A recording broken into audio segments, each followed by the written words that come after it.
यहाँ ये मेरे हाथ में अभी इस वक्त है माहनामा फैज़ान मदीना इंग्लिश वाला।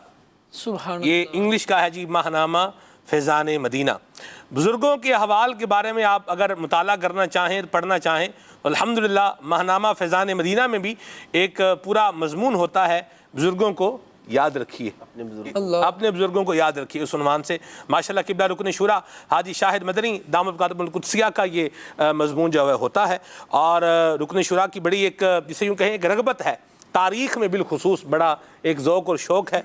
बड़े बड़े बुज़ुर्गों के अहवाल माशाल्लाह जो है वो पढ़ते भी हैं, देखते भी हैं। ये देखा मैंने खुद मुशाहिदा किया अल्हम्दुलिल्लाह इसका। तो ये माहनामा फैज़ान मदीना, ये जो मैगज़ीन है हमारा इंग्लिश का, इसकी भी क्या ही बात है। आप यकीन माने, कल मेरे ऑफिस में एक IT से ताल्लुक़ रखने वाला इस्लामी भाई ये आए और इन्होंने ये देखा कि माहनामा फैज़ान मदीना ये मेरे उधर टेबल पर रखा हुआ था। तो उन्होंने ये माहनामा फैज़ान मदीना उठाया और उन्होंने इसके और आँख को पलटना शुरू किया।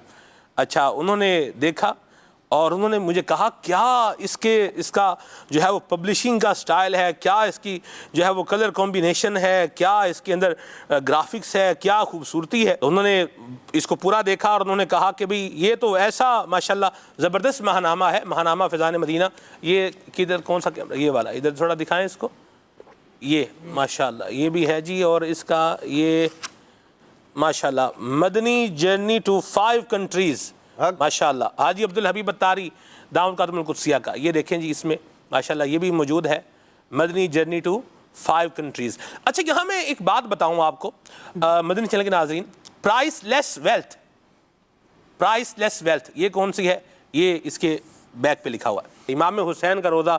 ये माहनामा फैज़ान मदीना इंग्लिश वाला, इसके ऊपर माशाल्लाह ये जगमगा रहा है। और इमाम हुसैन रज़ी अल्लाह ताला अन्हु का ये रोज़ा और इमाम हुसैन रज़ी अल्लाह ताला अन्हु के दश्त करबला के अंदर जो मसाइब और आलाम आपने वहाँ पर बर्दाश्त फरमाए हैं, वो हम सबको एक पैगाम जो है, वो एक दर्स जो है, वो एक सबक जो है बहरहाल ये ज़रूर अता कर रहे हैं, दे रहे हैं कि अगर कोई मुसीबत आ जाए, कोई परेशानी आ जाए तो अल्लाह ताला से शिकवा और शिकायत नहीं करनी चाहिए। अल्लाह ताला से लो लगाएं, अल्लाह ताला से दुआ करें।